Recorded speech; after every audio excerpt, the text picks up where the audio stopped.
跟着终止，所以真的很可怜哦。所以这一些图片在扫马路的，扫完1年就没有了，明年就没有了哈，因为他跟政府就可能做个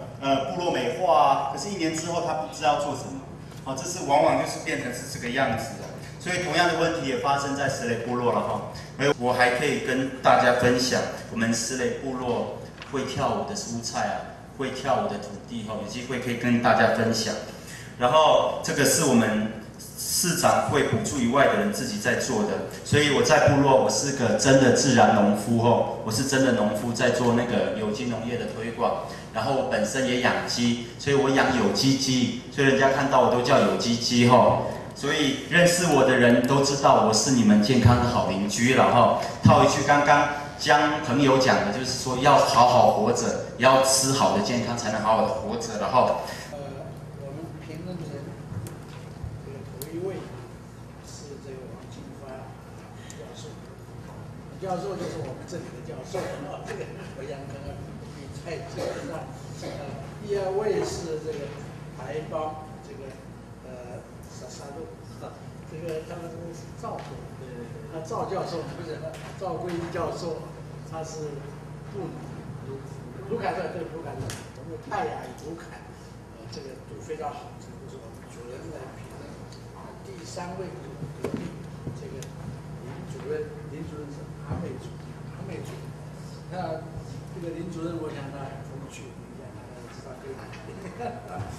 那第4位是裴佳琪裴主任，这裴主任是野生动物专家，我不知道今天要评论哪一篇了，因为野生动物有关。最后一位是我想我介绍最后他是我们的主人的这个洪金雄洪主任，这个是。那么他们5位分别评论这个不同的网站，是不是根据这个上面所写的？那头一位是不是这个赵？那这个赵教授是评论这个这个台湾八通关布农族传统建筑家屋的选址，这是由这个台广市场部来评论，5分钟。主持人，我们的阮老师，还有各位在座的先进，还有各位与会的同学，大家应该是晚安了哈，大家好哈。已经快要6点了哈，大家饥肠辘辘。那在这里哈，表达对各位的敬意哈，能够撑到这么久，在这里真的是非常的辛苦。那我个人来到这里非常的感谢主办单位的邀请，让我来这边有更多的学习哈。那我的任务跟角色就是要来评论我们第1篇报告人江冠荣目前在台湾科技大学建筑研究所的博士班的同学了哈。那他的这个题目是台湾八通关布农族传统建筑交选址的初探一刚开始就听到那么精彩的看到那么精彩的那个88风灾的影片我的小米的这个传统的基点可能会逐渐的消失，因为小米生长地点可能都不适合在平地，或者说我们伴随着这些作物或是兽类相关的活动产生的一些重要的记忆或基点，可能因为这样子的遗注，可能造成这个文化的流失所以我今天在结论跟结果，你可以更深的去讨论然后去做对当前政府的这个前村遗注政策的一个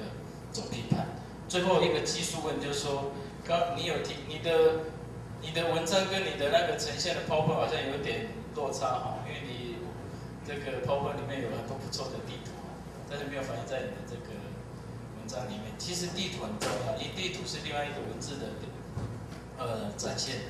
透过地图，我们可以更理解了解你想要讨论的东西。那基本上就是以太鲁阁有关这个出草的一个行径那在这个当中，他就特提出来，有关这样一个除草的一个行为我们讲猎手也好，国手也好那是不是能够呈现所谓的应有的这样一个行径呢？当然这里面也打了一个问号。那我想从过去在部落做田调也好，那就跟我们达彦的这个耆老在就这个有关除草的这样行为，可能在跟这篇文章里面，那刚刚发表者也特别提到了，他也自己对这篇文章也有一些不同的一些反思那在过去我们的那个答案来讲，我们讲说，就我的所了解，在过去的除草，我们叫做马杜或者讲说马干杜努，或者是说摩杜努，或者记得还叫无忧的类似像这样的。那我记得在这个当中，或许他还有稍微有区分了因为记不记得在当时有过这样一个跟老人在谈的时候。那在这个当中呢，其实有关这个猎手来讲，其实刚刚特别也提到了很多有关可能在不管是日本人所提出来的一些佐证的资料，包括可能你提出可能在这篇文章里面，我比较质疑的部分就是你刚刚也特别提出来，就是在这个家族里面所做的这种口述所记载的东西当然。我们大概也都知道，有关这个国手除草，其实跟我们距离的这个年代大概100多年了几乎大概也都不在任何一个族群里面来发生。我想或许可能讲的不是很好，我们的阮老师也可以补充，因为他过去大概做这方面的研究那我想我刚刚特别讲说，以那样的一个年代，跟再反推到你在做部落的一些族群的这些氏族，你是以萨卡亨那个家族来做一个全貌的一个就有关这个除草的一个行径的一个提出的一些想法。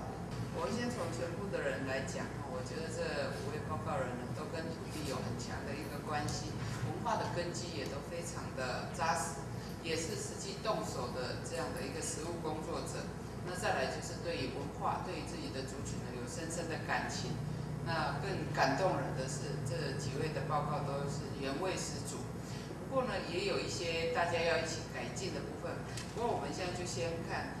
小小的，我对每一个人的小小的建议。当然，我会比较着重第3篇的那个部分。所以第1位呢，我是觉得那个影片很精彩。比较可惜的是，我们现在都已经会善用这些科技的东西。那个背景音乐呢 ，X 的 Low 如果是放布农的一个音乐的话，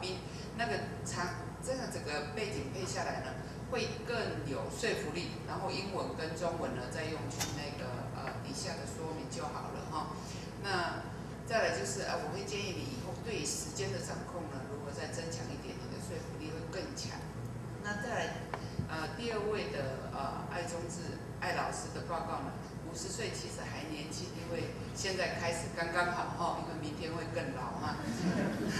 不过还是会更好了。听完你的报告以后是很感动，也很感激，看到很多历史故事的一个呈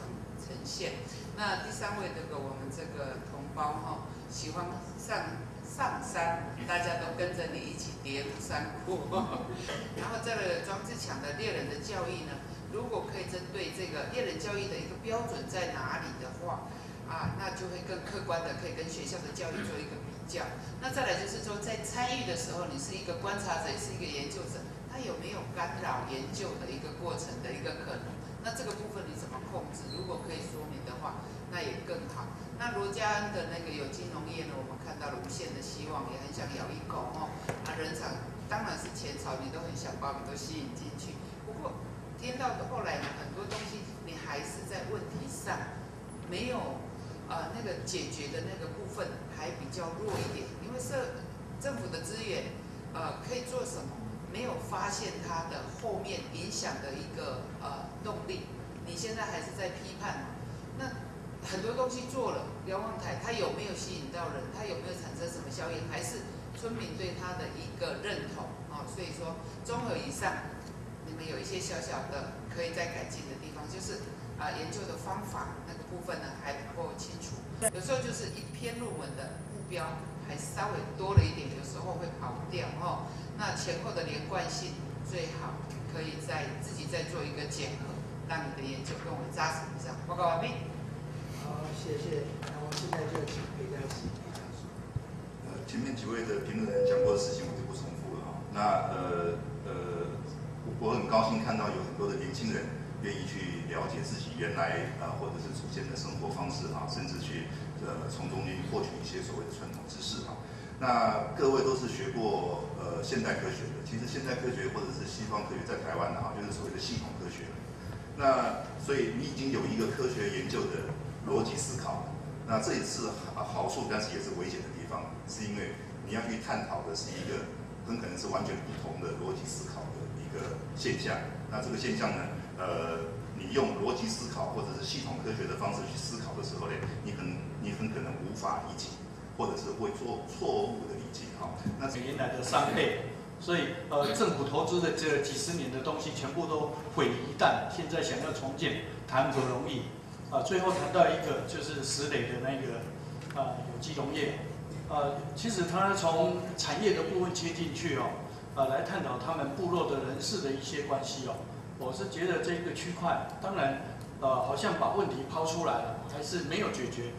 政府的资源那么多进去了，还是没有解决。其实最大的问题在整个部落在组织的运作跟功能。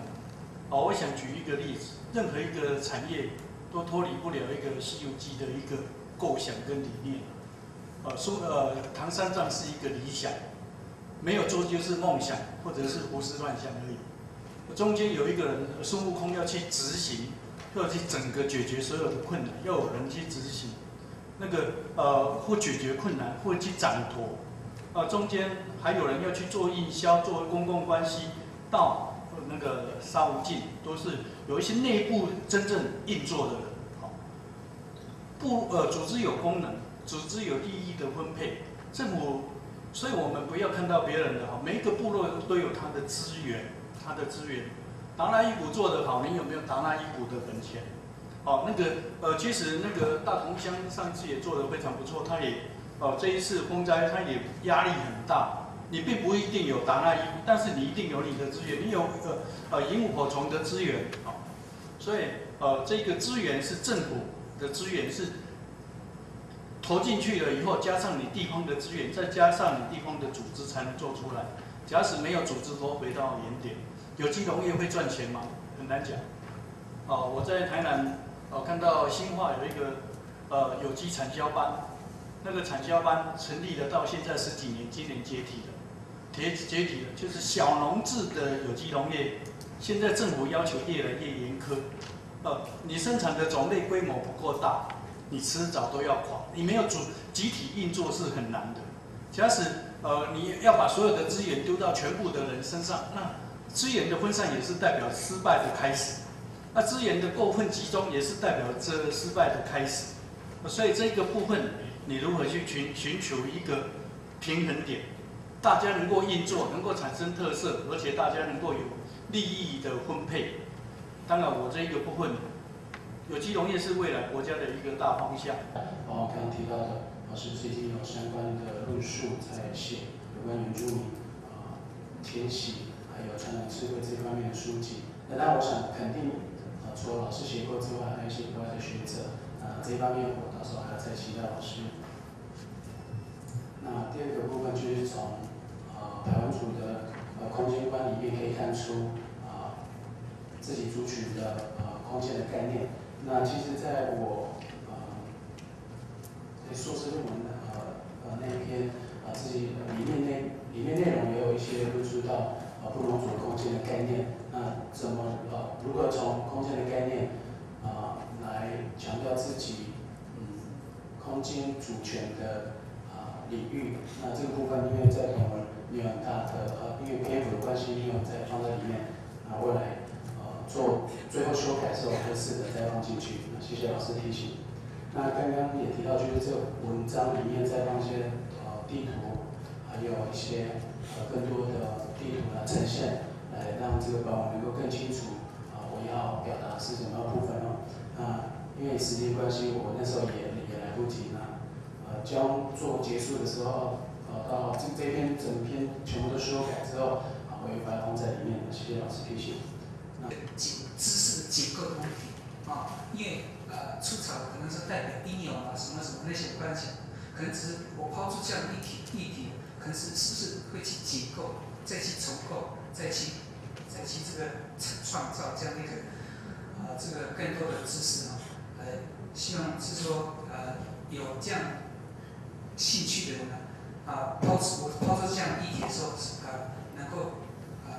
再做更多的回应，再做更多的研究。我想这是我最大的一个这个写出这篇文章的目的吧。谢谢。谢谢赖老师。其实你应该看看罗金岳先生是最早写这个猎人之海洋主猎手主张，台大人类学系那个期刊，早期的他应该是最早的，你可以做参考。我自己曾经跟维朗戴亚我跟他住过几个晚上，他曾经猎过8个人头，非常厉害，我都怕晚上他翻那个身把我头给撞。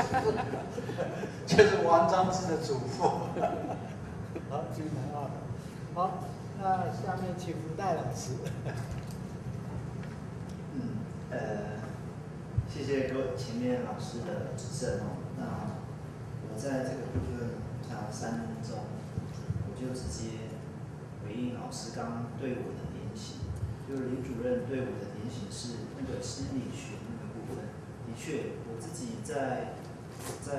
进行这样的活动的时候，我也会感受到，在做梦或者是在努力，或者是在跟猎物说话的时候，的确在心理上是有一种安慰跟慰藉，因为山上的危险没有人会知道下一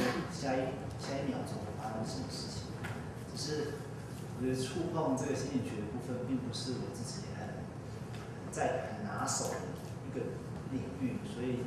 我想我未来可能会再尝试看看这个部分。谢谢老师指正。那在裴老师的这个部分，其实裴老师也提醒我们其实不是只有我相信就是在地部落的研究者，我想都会遇到一个问题，就是我的诠释上面是不是跟我的报道人所要陈述的内容是不是一致？所以我想这个部分，当然我们在学术的养成上面，也有老师是这样跟我讲。不过裴老师再一次提醒我们，这个陷阱，什么样的陷阱？就是诠释上面的陷阱。你碰到的话，就会有一些不良的影响，一定要乔瓦赛去帮忙把它治疗一下，才可以解除这件事情。所以你如果从整个宗教立场，做梦战也是宗教立场。其实我们猎人还有一个身体战，如果他今天他出去打个喷